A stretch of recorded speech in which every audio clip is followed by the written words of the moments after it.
I turned like 16 or 17. That's when I fell in love with film. And since then, I felt like it was my calling.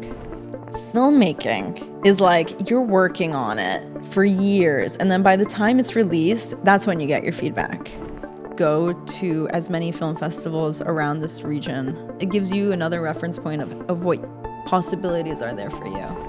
Get involved with the labs. You have to be self-motivated, make something small, like test things out, try things.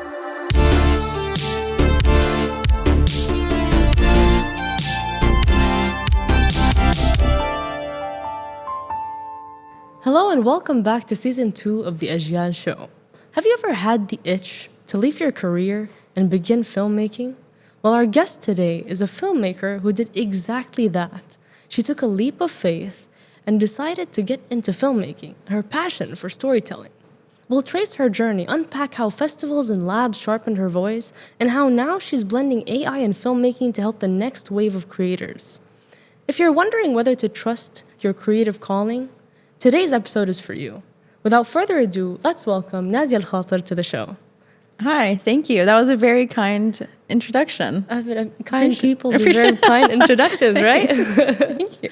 I mean, just from that introduction, I would love to know, how your story began. Yeah, sure. I guess I'm going to start really early. I'm going to go way back. And I think probably the first time the importance of media came to me was when, I think this was like 2005 and 2006. I was like 10 years old. And that's when 300 came out. 300 came out at the same time that, the US was coming after Iran and saying that they're axis of evil. They're trying to develop nuclear weapons. And during that time, they released 300. For me, it was obvious as a 10-year-old when 300 was released that this was a very, very influential piece of media that really was a piece of propaganda, because what it did was dehumanize Iranians by, under the guise of putting this war between the Greeks and the Persians, tried to make them look and act like savages. And the timing was very obvious to me. Anyways, so that kind of was a first trigger for me. And it stuck with me a lot. And it kind of entered my mind, but in a subconscious way after. And that was a bit of a negative experience about what film and movies were. But when I turned 16 or 17, I had seen some really amazing films. And I started to go down this art film rabbit hole. And that's when I fell in love with film and movies in a good way. So they both kind of have been in the back of my mind. And since then, I felt like it was my calling. And when I say that, I mean in the way that I wasn't going to throw everything and just jump into it, to be honest. It was more like I was going to look for my angle to get involved over time. So I didn't go to film school. I went to Georgetown and Qatar Foundation, but I wanted to just study subjects that interested me and broaden my horizons. And it was really good because I studied history, economics, sociology, culture, politics, international relations. And then, then I found my way back into it after college. And what was the moment after studying in Georgetown and then finishing Georgetown? What did you do afterwards? And then what was the moment where you were like, maybe let me go back to that 17-year-old me who really fell in love with film even more? I felt like, okay, I've done my studies. I'm like a little bit more mature. I have had some world experiences. Like, I'm not saying I wasn't living in a bubble. I was definitely in a bubble, but I had a little bit more to say about things. And maybe I also had a little bit more well articulated thoughts regarding things. Like, to the credit of my studies, I really, I kind of understood a little bit on the mechanics of how things worked. So I think it was like 2 years after I graduated, I started writing my first short film. But that's not to say, like, I was writing writing and reading a lot of scripts. And a lot of my scripts weren't that good, and I had been part of DFI Labs, actually. So this one I wrote with DFI. I think I was in a short script lab. And then that eventually was one that I made. Wow. And how did it feel to, like, I mean, you said you were working at the time after you graduated. What was the feeling to kind of actually, how did you actually come to the decision to be like, okay, I'm going to quit my job and then think about this full time? Like, what motivated you to actually take that leap of faith to begin with? So I only recently quit my job. I didn't quit my job when I did my first, second, or even my third short film. I've only quit it now because I have the startup. So, like, naturally I need an income, because when you do art, basically these are art house films. They don't really pay, at least not here, and I don't think they really pay anywhere. So I've just recently done that, and that's because we had an investment. Right. And how would you say was the experience like, kind of working kind of a separate job while also still writing films and kind of still being invested in that work? Because you know what people say about the film industry is that it does take up a lot of time and you need to be meeting people. Yeah. And so how was it like balancing that? Well, it was like I didn't really like to share with my work and my work colleagues everything that I was doing, because then they would probably question my dedication and my loyalty to work, which was probably like not all there. So I wasn't like, it wasn't like a secret life that I was leading, but like it was like I was a little bit like I had a secret life that I didn't want anyone to know about. So yeah, I mean, it took a lot of time. I mean, essentially, like, a lot of my vacations were dedicated to like film workshops, or I would have to take time off at work to attend the festivals, or to attend another lab, or to participate in something else. So like a lot of my whatever free time I had been carved out for film. So it was my first priority, actually. Yeah. And you said you like studied sociology and politics and all these things. And did you find when you started actually working on like film that there was anything from learning about those things that you actually were able to take into film? And what were they?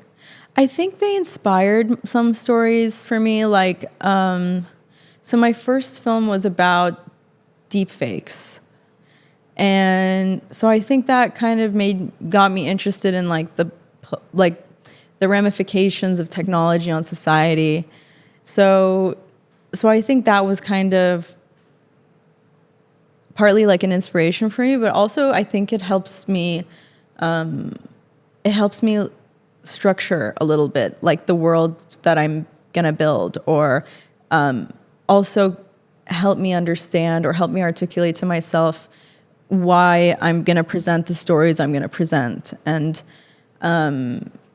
so I think maybe it helps me in terms of like curating my thoughts or curating my ideas, because I'll have a lot, but then I want to think about it from a structural point of view, right, or like power, or let's say like being like a lot of things that we take for granted, that I don't want to, how can I say, like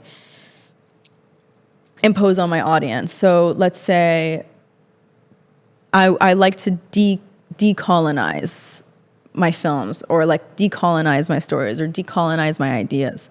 And that's something that I had a little bit of grounding in, because I knew the history, like I know the history of some things and have some background in. I love how your experience clearly has been able to make you so much, I think, more intentional, it sounds, with like what you want to make and do with film.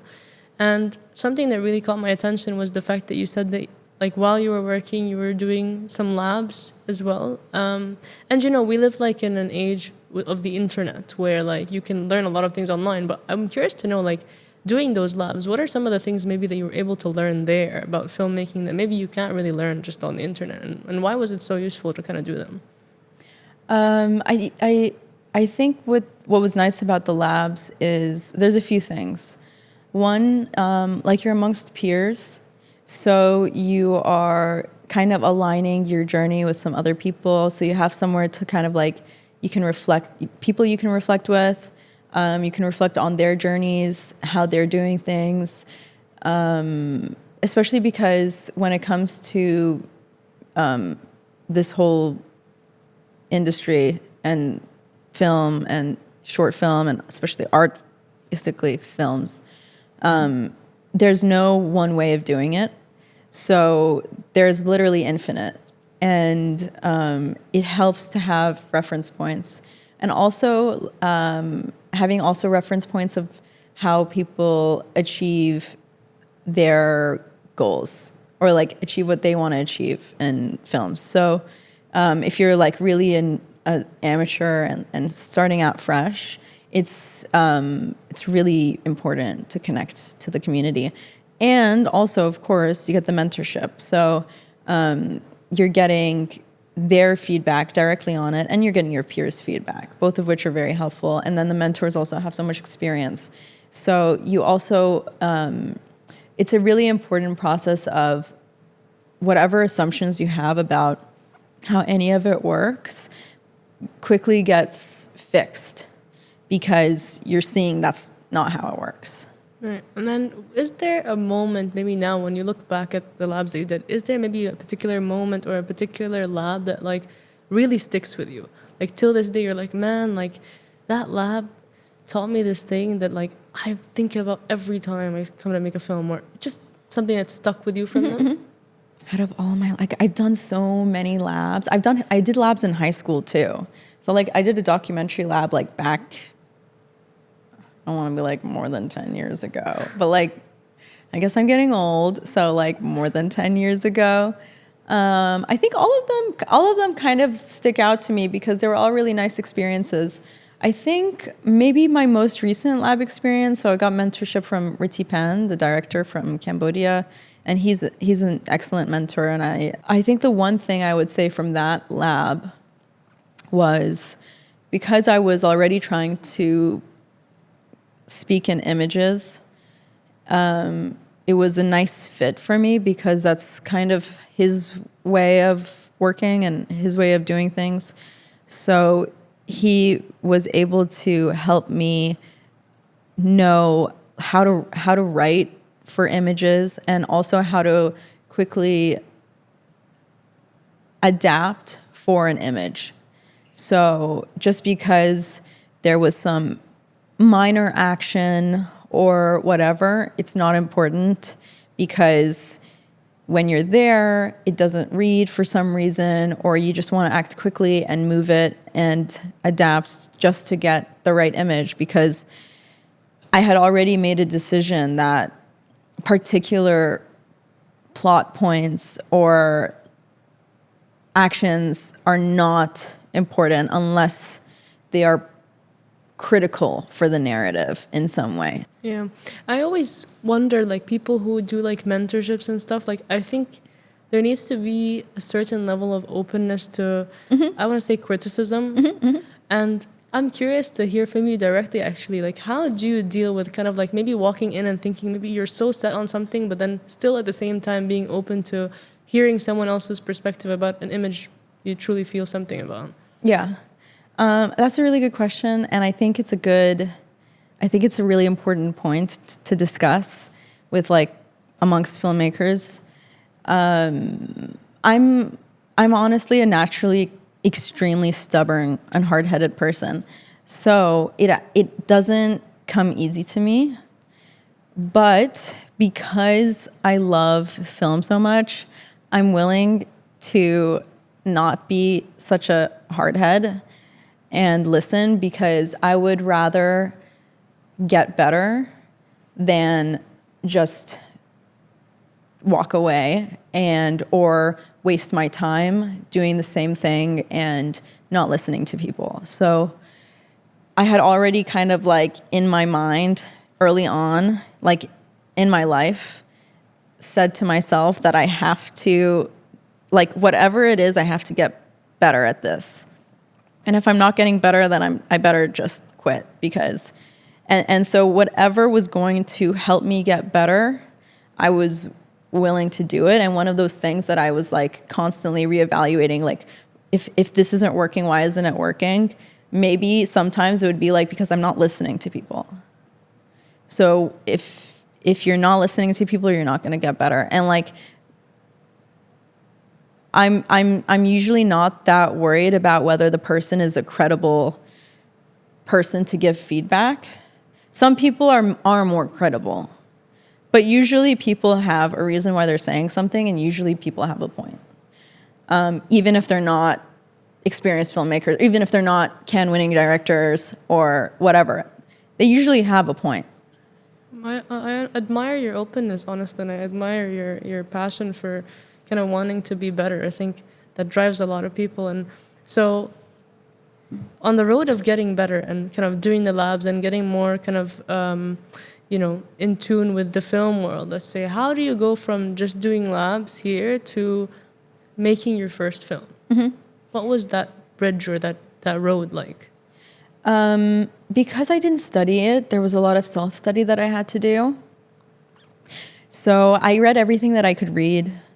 One of the really important books that I read, I don't remember the name, but it was a book about ADing, like assistant directing on set, because it really gives you a grounding on how things function, like practically. And so that was really, really fundamental for me to understand how to get something physically made. And also how, especially because in the beginning, you don't have a million resources. So you're not going to be sitting in a director's chair with a microphone and like, I want it this way and like I want it that way. Like that's never gonna happen. Like honestly, I don't know if it happens anywhere on earth. I don't know if it's a Hollywood cliche. I don't know, maybe I don't know, maybe if you're a Nepo baby in Hollywood, maybe. Or if you're like an actor moving into it, like if you have like a lot of power already, that might happen. It's not gonna happen if you're doing a film anywhere else in the world. And so that means that you have to be super hands-on with the film that you're making. Hence, like this assistant directing, having an awareness of it is really important. Working on sets. So the industry here is really, really small. I did a few internships. It's a good crash course to know like how things work on a really fundamental level. The labs, the workshops, talking to people. There's so many like web resources that I got into. But yeah, okay, what was I trying to say? Okay, how did I start my first film? Okay, after I did this much self-study, also watching a lot of films, watching as many films as I could, watching it from different places and different time periods. So you get a taste. And I'm not saying you have to really be like a PhD in movie history, but it's important. Okay, so once I did basically as much as I could alone, I had this short script. I went to the lab. I applied for a grant. Okay, the grant got denied. So I figured to myself, if I don't do this one, I like my script enough. I think this is the best that I can do at my experience level as a complete amateur. So I'm gonna make this regardless. So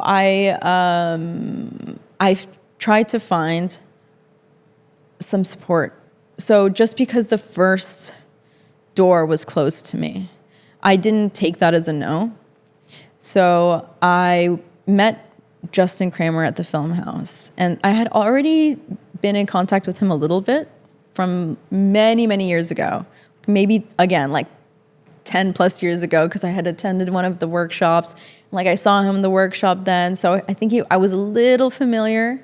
So I literally just emailed him, and I had the script, and I was like, would you be interested in producing?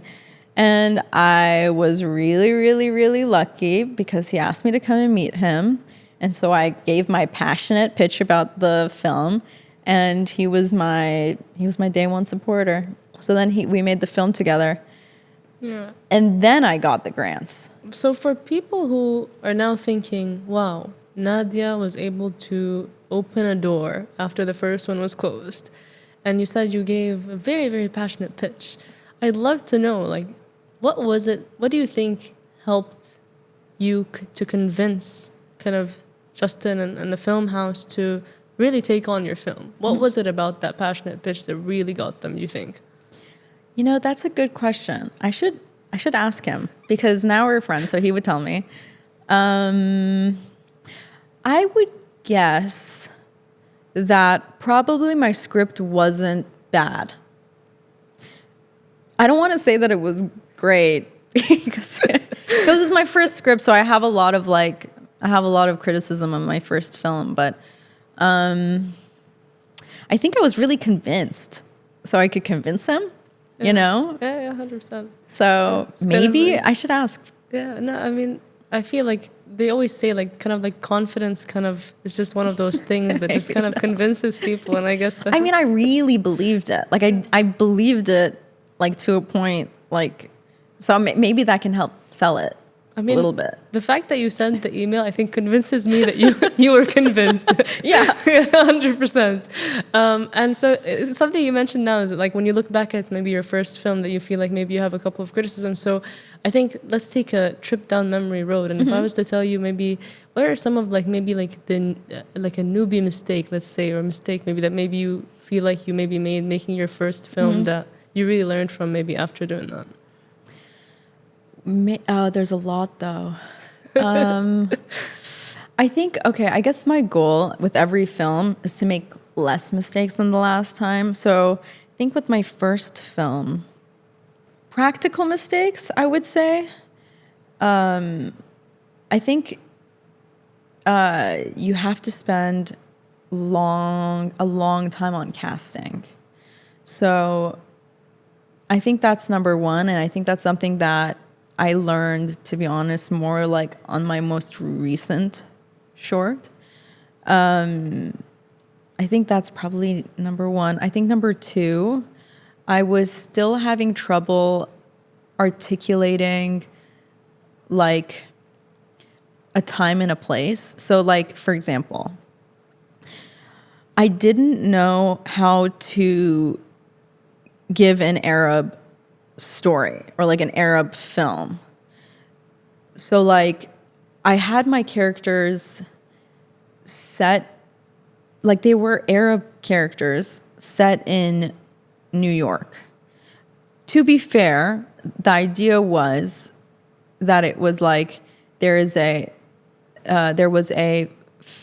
false drill warning, and this deep fake of Trump comes on and says that there's been a chemical attack.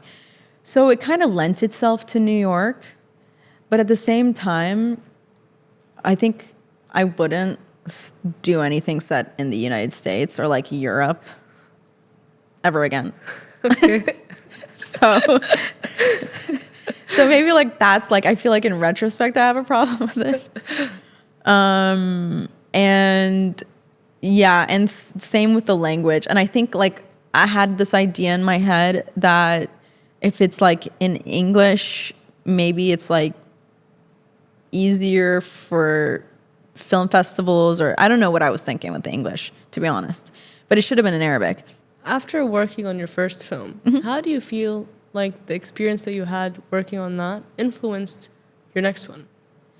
Yeah, a lot, because then, okay, I had this idea in my mind that I need to find like a particular like film language of like how I'm gonna present things. So that was kind of, my second film was where my first film helped me just understand what directing is. Like, you say action, you say cut, you talk to your actors, you bring everybody, you make things, like everything practical and like fundamental I learned on my first film. So my second film I was trying to branch out into making things that were more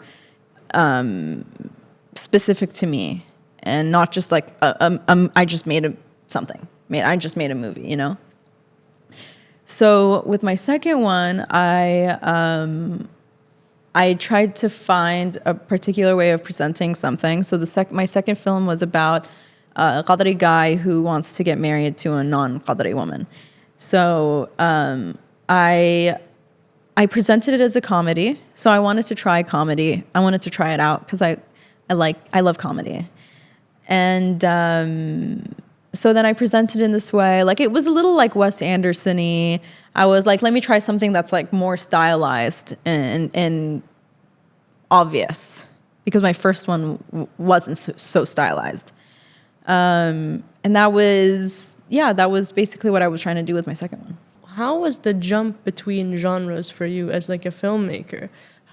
Why did you decide to kind of just change genres, and how was that like change, and how did that change, maybe even practically, if it did?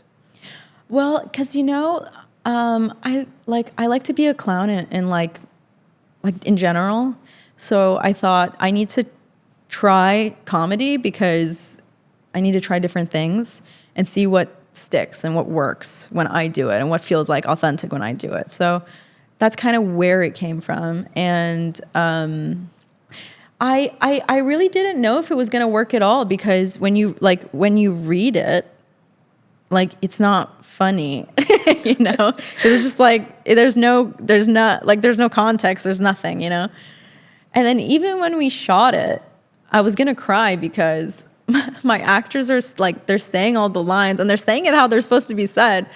And like, no one's laughing on set. and like, I don't know if it's funny, like, it's just happening. So I only knew that it actually worked, like, not even in the edit. Like, the time when I figured out, okay, it was fine, was when it went to festivals, and then I was in the audience and I was like praying to God that people will laugh, and then people were laughing, and I was like, okay, it's fine. There was maybe like a breakthrough in terms of your style, maybe of directing and filmmaking, that you felt after making your second film, or something that maybe was solidified in your style, maybe while making the second film?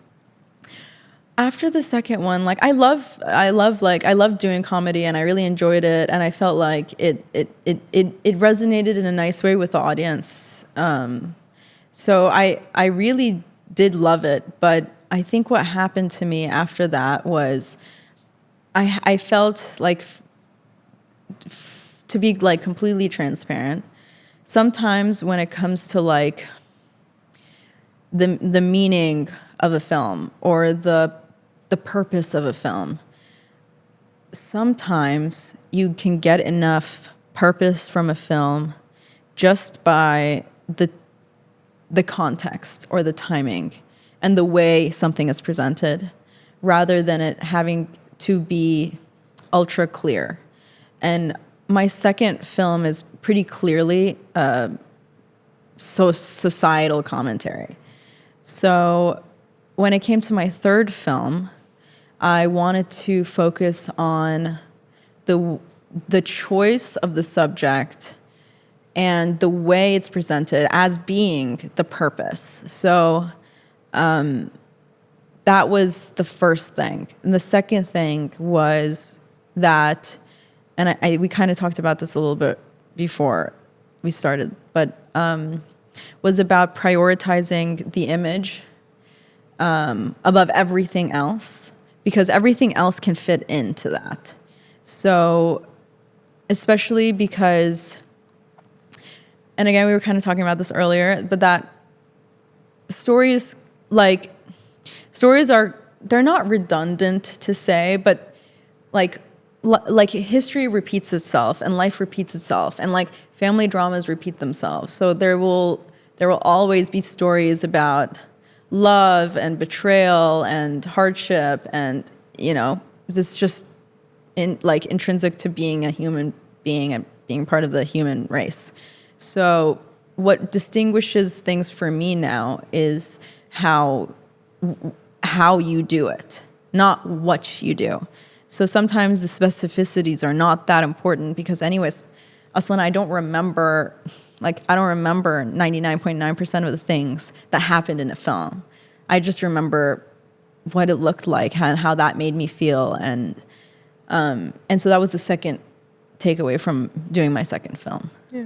You mentioned that your second film got to festivals, Yeah. right? So I'm curious to hear about what that's like. Like when you have a film and you're applying to festivals, how did that differ maybe from your first, second film? And what are kind of maybe your key takeaways or maybe even like advice even for people who are kind of applying their films to festivals? I think one of the mistakes for me was in my first film, I wasn't aware of the regional film scene at all. I think my advice would be to go to as many film festivals around this region and watch films in those festivals. I think I had this like wrong conception that I needed to be invited to be welcome there, and that's not the case. You can even go to Cannes, right, as a guest. You can sign up for the short film market, and by submitting your short film and you show up with like an accreditation pass and like, yeah, you have to fight your way to get into a movie, but like you can go to any festival you want in the world and there's no reason not to, and you should go out of your way if you really want to do it, because not only will it familiarize you with the films themselves and to see what's on the cutting edge, because you're not going to get that cutting edge at home on Netflix. You're just not. You're going to get garbage on Netflix. But when you go to the festivals, you see really interesting things, and that makes you rethink what you're making, because then you're like, okay, I'm not going to compare it to that garbage. I'm going to compare it to what the festivals are showing. And doesn't mean you're even going to like 99% of them. You might even hate all of the films that you see, but a lot of things stick with you because there was something about them. 100%. Yeah, so I think that was my first mistake with my first film. So then I made the mistake of not going to send that film to the smaller film festivals, which I 100% should have done that, and I just didn't, because I wasn't really familiar. Does it give a person more credibility? Like, let's say, assume that they submit their films to smaller film festivals, and let's say they get selected to a few. Does it give the filmmaker more credibility when it comes to also applying later for bigger ones? If it's a real film festival, yeah. Like even if it's a really tiny but like real film festival where real humans are going, and you're not paying to go, yeah, for sure, it gives you credibility. If you're paying a fake film festival that doesn't exist in real life, no, it does. It backfires, because if you're doing any films, you will know what are real and what aren't. So it's really important to not do that, because that is shooting yourself in the foot big time.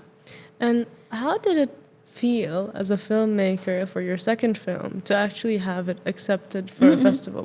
Do you remember maybe that first acceptance that you got and you were like, how was that feeling like? It was really good. It was like, okay, my film actually has a life. So it's not like dead on arrival, you know, which I felt was like for my first film. And it was nice that there was an audience. It was nice that I got to be there for the audience screenings. It was really important, because because I was part of like programs and I met the other filmmakers in the programs, I'm again, like similar to like having peers in the film labs. When you meet the folks that have films in your shorts program, and then you listen to their stories of how they made their films, why they made their films, where they're going now, what their next steps are, how do they structure their lives. It gives you another reference point of what possibilities are there for you. Right. And I have a couple of friends that have made short films and kind of applied their films, and something that I hear all the time is like, if you want to be in the film industry, you have to have thick skin, because maybe, like you said, you might have the first film, maybe you won't get it anywhere. So did you have like a fear before applying like your second film to film festivals? And like, how did you kind of conquer that fear and like just get that confident email writing girl back, like, you know? Honestly, I think this is probably the hardest part about it. It's extremely painful. It doesn't get less painful over time. It probably gets more painful over time. That wasn't really inspiring. But like, honestly, you know, I think the only thing, if you're not like willing to die for this, you're gonna get burnt out really fast, because you're not willing to go the next mile and go the next mile. And by the way, get beat down constantly, because you're constantly being criticized and you're criticizing yourself constantly. It's a little masochistic, but then when you get something nice and then you feel like, okay, I'm doing better than I did before. I want to keep going. And you know, like, okay, you do get some nice things. Like going to the film festivals does save you, because you feel like, okay, I'm not doing this for no reason. And like, there is something nice on the back of it. But it's not like comedy, if it's stand up, right? If you go and you do a stand up set and people are gonna like throw tomatoes at you, you get your feedback instantly. Or people are laughing, you get your feedback instantly. Filmmaking is like, you're working on it for years, and then by the time it's released, that's when you get your feedback. So it's a little weird. It's a little bit of a glitch. It's a little bit of a glitch, because it's a super delayed reaction. And you only know, for example, if it gets accepted or not at the end of the process.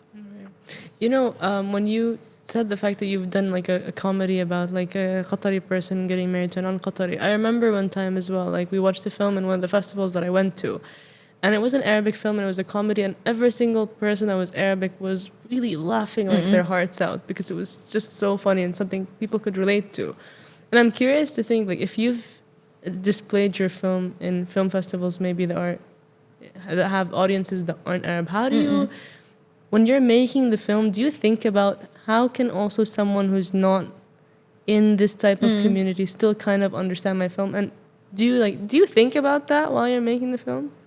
I think it's a bit of a trap to think too much about the audience. Unfortunately, like, you want people to take value out of it. Like, okay, I will say that for myself. I probably can't speak for other filmmakers. Some filmmakers really don't care. I care. I value if the audience has value in it. That being said, you don't want to please them either, because if you're doing it for them, you will not really necessarily come out with something powerful. Because, yeah, you can't anticipate what works on them. You just gotta present it. Right. And so now, like, so we've talked about your first film and your second film, and now your third film. Actually, I would like to say has like a bigger budget maybe in comparison to your first two films. And we talked a little bit about genre jumping and how kind of you've approached that differently. But I'm curious to know, from a practical standpoint, like, given that you've had different types of budgets for all of these films, how does that change the way you approach filmmaking? I'm very practical about the budget. So I'm like, my first film was in my apartment. So I slept in set for like 4 days. And honestly, it was horrible because I would wake up and there's people at my door and then everyone comes inside. But it's like, you know, I enjoyed it because it was fun. It was like I was sleepover on my own film set. But that's a budget thing. It was like, I'm not going to rent an apartment out. I can't do that.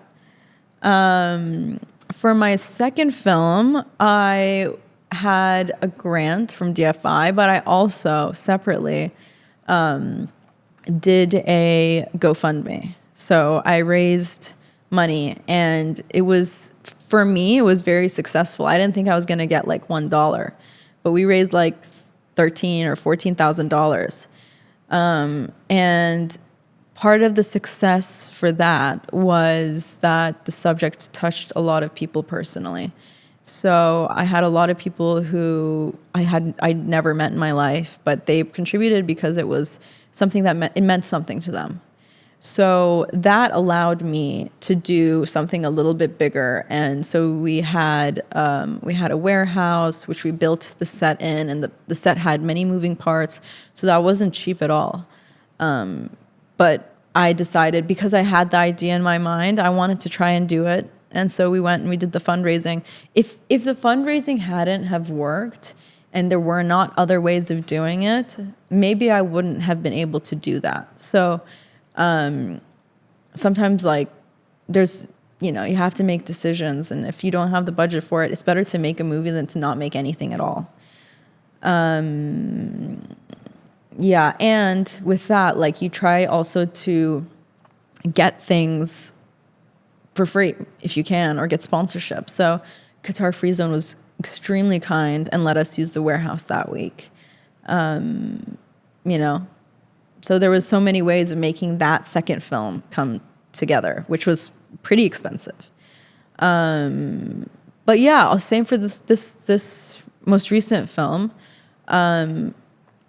It is definitely limited by the resources. So there was like a long time where I didn't know if I really could do it, because if I'm going to do, which was basically a period piece, if I'm going to do it, I'm going to need animals. It's kind of like there's no point of doing it and doing it half-assed, or like, yeah. So you can't present a period piece here and you don't see any animals. It's just not going to make any sense. Like, I'm not buying it. Who's going to buy it? It's better not to do a crappy thing. It's better to just limit your scope. So I had a backup in mind that if I couldn't do this film, I'm going to switch. So I had a backup in mind that was very limited in scope, and I was just going to do this like very limited in scope third film, but maybe it was conceptually a little bit more advanced than my first two, just philosophically or whatever. So yeah, you have to be very flexible as a storyteller, because you're not writing a book. So in a book, I can put somebody on the moon. I'm not doing an animation. Film is very, very practical, and you have to be practical to do it. I love that you've had like such, I think maybe it sounds like a different experience, I would say, with each one of these films. And I think a lot of people, even like when you think of social media, a lot of people always like, stick to your niche, or you should have one particular voice or this type of thing. So my question to you is, do you think you found your voice after jumping from multiple different types of genres? Do you want to find a voice? Like, what was your opinion on that? I think, I personally tried a lot of things. Like, you're right. I think it's good to try things, because then you see what doesn't work and what does work. And I think what I have felt about this most recent film, I think it gives me a nice way of going forward, and something that is distinguishable but also meaningful and singular to me. So I think it is important to get there. We'll see what happens later with the film, or like later with my career, but I assume, I expect, like I hypothesize that it does matter. And I think, like, at the end of the day, sometimes you want to see a particular director because they have a particular way of looking at the world. And like, again, I'm kind of drawing on some of the experiences that I've had with people that have written their films. And a lot of times, like one of my friends, she's a director, she came to me with her first script, and then maybe 2 weeks later she has now her second script, and then like 6, 7, 8 months down the line, she's on like script 28 or something. And so if we're not thinking about new ideas, how do you find a way to still re-look at that same idea in different ways as like a writer? Like, you just sleep on it, you get feedback. If the feedback doesn't make sense to you, you sleep on it until it makes sense to you. You go back and you write it, To be fair, you will be like, I don't know anyone who wouldn't just be rewriting their script as they shoot. So I rewrote my script as I shot. Isn't that kind of scary? Yeah. This is- Yeah, that's really scary. That's crazy. I'm like, I don't know if any of this is going to work anymore, but okay. Let's just keep going. I guess like, toss off to you. Like, like the fact, like that's like crazy level adaptation. I feel like to be able It was to stressful. do that. Yeah, I can imagine. I rewrote it in my edit. Really? Yeah. So now my edit is complete. Like, if you read my synopsis, it doesn't match my edit. Okay. I mean, how does that work? Like, be able, like, because surely, like, you might be filming things based on the script, right? And then, Yeah, it's true. But then, partly because the nature of the story and this film was so different, like, it was so image-based that I could play with things. There was some abstract elements, but I also kind of messed around with, like, the timing of things and, like, the sequence of things and, like, the structure. Actually, I flipped the structure. yeah. So now we're talking about like how you're maybe coming to the end towards like what you might accept as the film. Do you remember the day or the time that you actually came up with the idea for that film? I wanted, okay, number one was the image. Number two, I was like, what's the subject matter that I want to focus on? Like, philosophically, to be honest. And I really got interested in the mu'allaqat, the poems on the Kaaba. And for anyone who doesn't know, basically it's the poems that were like so well regarded that they were hung. There were supposed to be like 7. So I was reading them, and one of them really stuck out to me. And I thought that this would be a nice inspiration for a film. When you're coming up with an idea for a film, how does that translate? Like, do you see a scene? Do you maybe hear, like, I mean, for this case, maybe it's the poem, but like, how does that like manifest into this film idea? Because this one kind of was like an emotional reaction that I had to the poem, that okay, the poetry itself has a lot of imagery. So one of the images in the poem is about like because this is like 1,000 plus years old, one of them like metaphors that the poet had was that, you know, when people pass, they're like it's like ashes on the ground of an abandoned campsite. And so that was an image in my mind that I ended up including in the film. And poetry in general, and all those poems in general, were very imagery based. I mean, all the poems. So it's not even just the imagery from that particular poem, but the imagery from all the poems that I was reading was really inspiring to me. If I was to ask you to tell me what the journey is like from the idea, the beginning of the idea, to kind of the end of the film, what does that journey look like? What are the different like milestones there?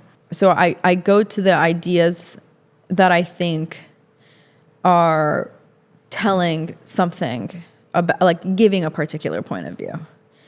And that suits the visual language that I think that I can achieve or that I can do. When I have that idea, I just start fleshing it out and how it can be done. So like, let's say in the second, like in the second step, I the idea that I landed on, that I felt like spoke to myself as a filmmaker, was about the poetry and Arabic language and Arabic history. And let's say that was the idea, but all I have right now is a poem and some images. So how am I gonna flesh this out into something that is true to its core? So in this particular film, I researched everything that I could about this poet, because I thought, like, this is kind of my into the world, and I need to have an understanding of what was this person's like real pressing issues, and like, how can I humanize this person? Like, it's a beautiful poem, but if I'm going to build a story around it, and it's not going to be completely abstract, I need to ground it in somebody. And I think like his personality kind of unfolded to me over time, over the research. And although there was very little that I could find out about him, there were things that I could just understand from the poem about him. Like, he was a sensitive, emotional person. Like, what kind of poet wouldn't be sensitive and emotional? Like, so that gave me a foundation of who's this character. And then I started building a character out from that. So I said, okay, like, so let's say in my research, I found technically, like, he was a poet. There were some wars. In the poem, I saw he lost somebody. Then I infused the characters with stories from my life and relationships in my life to make them real. If I know, like, let's say, because I made it a brother and sister, if I know a brother and sister relationship that will help me create these characters into people, I go for that. Once I have these characters and I have the conflict maybe that comes from them, I have their dynamics, then I can do my script. Because now I have a foundation of the whole thing.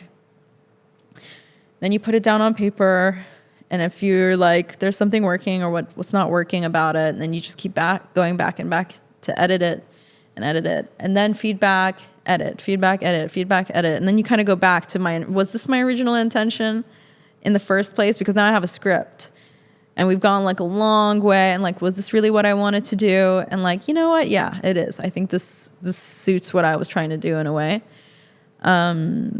You never really know, I think, 100%. But if you have a good feeling, then you just keep going.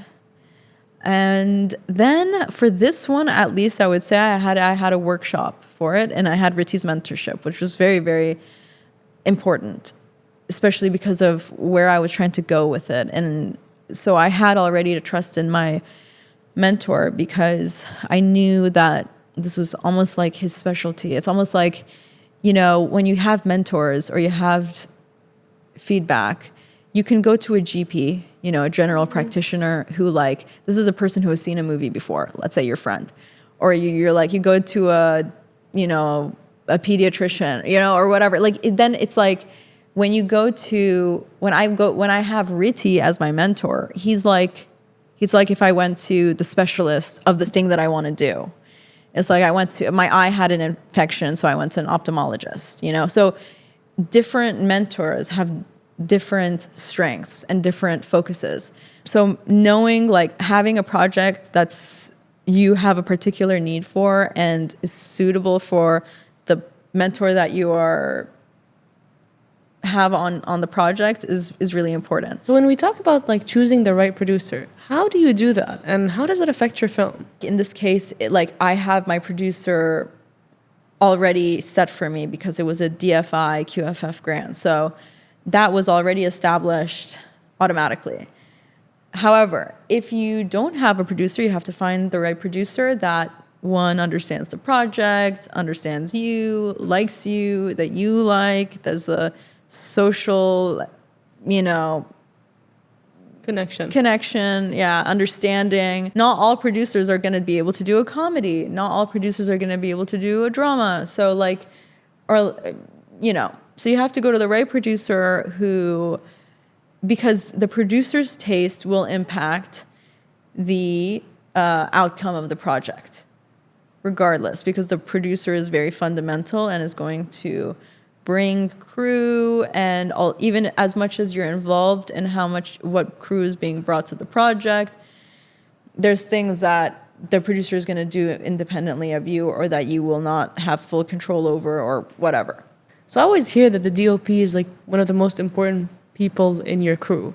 So how do you know like that this DOP or the DOP you're going to select is going to be the right one? Again, it's the doctor, and I have a doctor analogy. You got to go to the specialist that suits the need of your project. So if the cinematographer is always doing sitcoms and you're not doing a sitcom, you better not go to that cinematographer. Again, on the contrary, if you're doing a sitcom and your DP has never done a sitcom before, you better not go to that DOP. So that being said, that means you have to do a lot of research about your DOP. You have to see a lot of director's reels.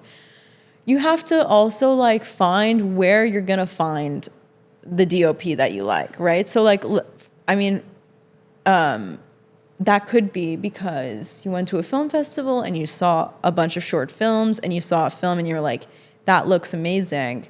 And I think that would be nice for my project. Watch the DOP's reel, message them on Instagram. They probably have all of their stills on Instagram. Look through their stills. If you can ask people about them, because you want to have a pro-social crew. You don't want necessarily to have antisocial folks on your crew. Have a call with them. Make some, instinctive judgments about if this is the person that you can talk to and like really deal with things and deal with very stressful situations, because you're going to be stressed a lot. So Warning. And once you have an agreement that you're happy with this DOP, they're happy with you, it suits the project, your producer's happy, you can afford them, okay, then you start filling up the rest of your key positions. So you said that like the image of your film is something that's really, really important to you, which means that the art director is going to be someone that's like a key person in your crew. How do you pick the right one to make sure that that image is the way that you want? So, for example, you guys have had Lauren on the show. So Lauren is a superstar art director. I knew her for many years. I knew that it would be very fundamental to have that level to pull this film off, let's say, my last film. So art director is very, very important. The same as when you do your DOP. You need to find the art director that suits your project. Is this somebody who can, at least in my case, can pull off period? Is it somebody in my that can pull off comedy? Well, the thing with Lauren is she can pretty much do anything, which is why she's a superstar. But yeah, some art directors are basically like maybe have a certain particular style actually to what they do. It's possible. I've seen that. So you're making choices with every key position is going to have a major influence on your film. So I was wondering, how does the casting process look like? Casting actors. Okay, so casting, I think one of the things I learned is that you really need to cast for a really long time. You need to cast so many different people. Like you need to do so many different auditions. That's why it's good to have a director of casting. But if you're not a major production, you don't typically have that, right? So you have to do it all yourself. But you have no choice. You should do hundreds of auditions, if only because it gives you a reference point. Even if you know that, even if you see a picture and you're like, this person doesn't suit, you want to go and you want to see it because they're auditioning, because you never know how you're going to feel. I'm going to add one thing or ask you about one thing is that after you film, the post-production part, how is that like? How long does that usually take? And then how is it kind of translating what's been filmed and then what's been planned to actually creating that final product? Previously, I had like a pretty short post-production cycle because maybe I have a little bit of an American mentality and I was just editing pretty quickly and doing the post-production pretty quickly, and I was never reshooting anything. But in this latest version, like this latest film that I've done, we have pickups that are scheduled. So post-production is becoming a longer process because there's pickups involved, which I think it's new to me to do it. I think it's a nice thing to do. I think, like, look, if you want to really perfect the craft, if it means going the extra mile, then you have to go the extra mile. I mean, at the beginning, we said that you are actually kind of blending AI and filmmaking, and you have a Yes. startup. So Yeah. I would love for you to tell me, like, what is it, and why did the idea come through? What Border does is basically automate storyboarding for film, video, and basically any kind of production. And yeah, it uses AI. So our AI is trained on the kind of sketching style of storyboards. And yeah, we worked really hard to get something called, like, we call it character consistency. So to have characters appear the same in every frame, because usually these models can't get it. And the reason that we started it was basically because of the experiences I had in film. So I would storyboard them myself, again, like being budget conscious. I would just do it myself. And so I'm not a great illustrator, and I was thinking, like, I'm sure that AI can get this done. And when I couldn't find a good enough tool for me, I was like, why don't I just do it? I started developing it, and now we had an MVP, a minimally viable product. We made the website. We have users test it out, and then we got some investment, and now we're having a web design rehaul, and then hopefully soon people can try it out, maybe in the next couple of months, because we've just updated all of the models and stuff like that. That's really cool, and I'm sure the aspiring Nadias of the future are going to be so kind of excited to kind of use something like that, and maybe you wish you had when you were starting out. To be honest, yeah. And speaking of starting out, for people who are probably watching this and like are having maybe second thoughts or have like this urging passion to get into filmmaking, what would be kind of your top pieces of advice for them? Reevaluate things all the time. Like, you need to be reevaluating everything you're doing all the time, is my advice to me. I don't know if that advice works for anyone else, but it helped me. Like, And so for, how like important do you think is it for people to also make sure that they take it upon themselves to be immersed in the film environment where they are? And based on your experience, how are some ways that people can actually do that? I think the labs are all really a great way to start. I think like, if you really, really like this, you have to be self-motivated and do some self-study, like a lot. And because no one, unfortunately, like, no one is going to do it for you. In life, like, no one's going to do anything for you, but no one's going to do that for you. And no one's going to make you the best artist or the best anything. So if you really, really want to do it, you have to be self-motivated, study yourself, get involved with the labs, intern where you can, make something small, like test things out, try things.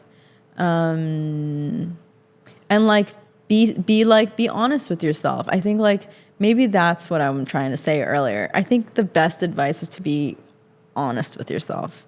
I don't know if that's No, Yeah. I think, I mean, they always say, like, you know, the first step to getting better is admitting where you go wrong, right? So I think it makes a lot of sense. And, you know, talking on advice, I remember when we were talking about kind of the changes in you making your first film and your second film, that you felt like you learned maybe a lot of the practical sides of making films. What would you say are some of, like, the do's and don'ts that you would give, like, younger Nadia now, if you could? You know, film is a very social industry. So a lot of things are based off of relationships that you have. And I mean that in a good way. So it's really important to know everybody, know what they do, get to know them, and be like a good collaborator that people want to get to know themselves. So I think that's like a very basic thing. And that way, when you want to create or you want to do something, people have a nice idea about you, and that opens a lot of doors for you automatically. I think that's like definitely a do. A don't is, okay, maybe I'm kind of going to repeat some things here, but I think a don't is don't be dishonest with yourself.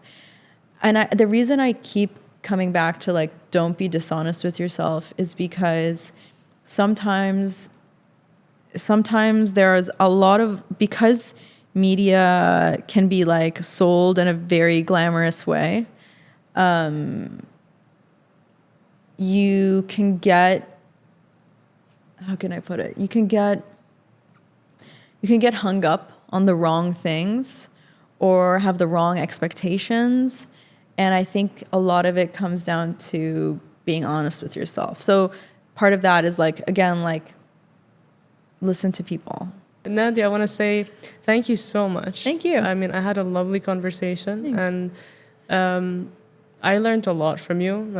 And I think for me, even if I've never had the passion for maybe making films per se, but I think what really came through to me was how passionate you are about also relaying the things that mean a lot to you. And I think that's a really nice core for everyone to take. And aside from that, there's everything else that you told us about filmmaking that they have to just put in their back pocket to refer back to. So thank you so much for your time and Thank you. giving us your wisdom. Thank you very much. I hope it was useful. I mean, again, like, there's no one size fits all. There's a million ways to do it. And that's why I keep reiterating, like, you got to hear other people's stories and how they did it. So mine is just one example. And like, anyone can find their own way into it too.